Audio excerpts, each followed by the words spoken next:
A murder trial is now underway for the death of a Toronto police officer. The 55-year-old was killed in the line of duty almost 3 years ago.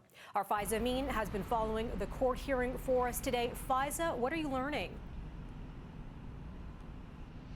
Well, Melissa, we heard opening remarks from both the Crown first and then the defense on what happened on the night of July 1st and in the early mornings of July 2nd, 2021. I can tell you there are parts of the story where both sides agree, and then it seems like there are other factors that are being put forward here. The Crown's opening statement saying that this case is all about choices, and more so focusing on the choices made by Umar Zamir that night that resulted, they say, in the death of Toronto Police Constable Jeffrey Northrup. The defense, though, says that the evidence will show that this was not a murder or a criminal act, but a horrific and tragic accident, a case of wrong place, wrong time, not a crime. We saw video footage of Umar Zamir, his 8-month pregnant wife, and their 2-year-old son taking the sights at Yonge Dundas Square. It was Canada Day, as you recall, before making their way to Nathan Phillips Square for Canada Day festivities. That was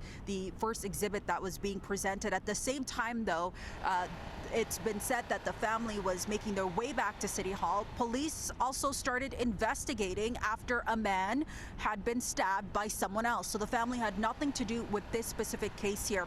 But that stabbing is what launched a police investigation in which plainclothes police officers, including Constable Jeffrey Northrup, were responding to the stabbing, eventually going to the underground parking lot at City Hall. Northrup and his partner were on foot in plainclothes again, while 2 other officers were in an unmarked vehicle. But this is where the Crown and the defense stories differ. The Crown is alleging the plainclothes officers identified themselves as police when they approached Zamir, who was in the vehicle with his family at that point.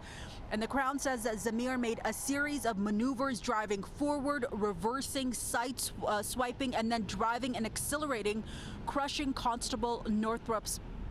But while the defense says this is a young family who just immigrated to Canada from Malaysia in 2019, they didn't know that these individuals were police and that they started to get more aggressive and they were banging on the door. The parents got scared, unsure why these people were asking them to stop in an empty parking lot late at night, and Zamir drove off, attempting to escape in the safest way possible, not knowing that these people who they were fearful of are in fact police, and they were in fact stopping them as a result of an investigation that they were carrying out. So on Monday, Umar Zamir entered a not guilty plea on the first-degree murder charge in the death of Constable Northrup.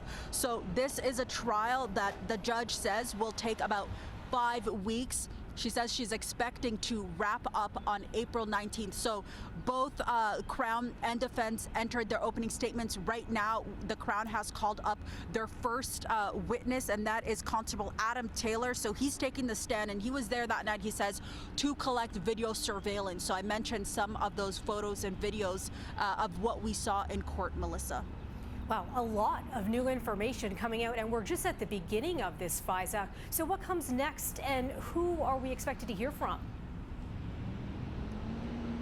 Okay, so we just learned through the opening statements by the defense that Umar Zamir and his wife Aya will be taking the stand, and their lawyer says that they want to be talking a little bit more about, the state of mind, the panic that they were feeling that night, and that felt that they were being targeted. Zamir's lawyer also notes that this tragic incident happened less than 1 month after another tragedy, this time in London, Ontario. As you recall, a family of 4, a Muslim family, was rammed by a truck and they were killed. They were visibly Muslim.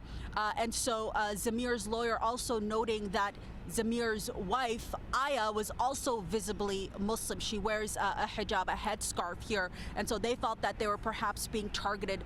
The Crown says that they will also have a number of individuals on the witness stand as well. That includes the police officers who were responding last night, and especially includes that other plainclothes officer who was with Constable Jeffrey Northrup that night. Again, so much coming out of the courtroom today. I wonder what the mood was like in there.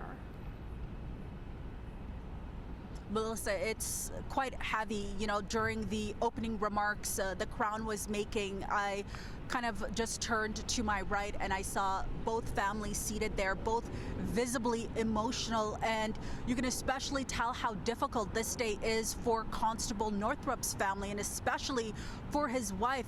I can see her in moments reaching for a tissue, tears streaming down her face. And when you hear about the details, the gory, traumatizing details of this case, and you're having to see her reliving one of the worst nights of her life, it's quite emotional to witness that.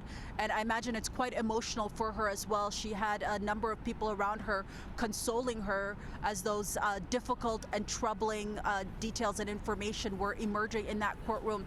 Umar Zamir also visibly emotional. His family, loved ones are also in attendance. During a brief break, they came out. One of them did hug him. So, you know, it is just a difficult day in court where we're having to hear some really traumatizing information coming out of what happened that night. And for the majority of people in that courtroom, including our viewers, including myself and you, Melissa, we really didn't get information on what happened that night, just that a police officer had been killed and that Umar Zamir was now facing first-degree murder charges. So it is a difficult day, and I expect it to be a difficult few weeks as we near that April 19th date. A significant update there from Faiza of what's happening inside a Toronto courtroom today. Thanks for that, Faiza.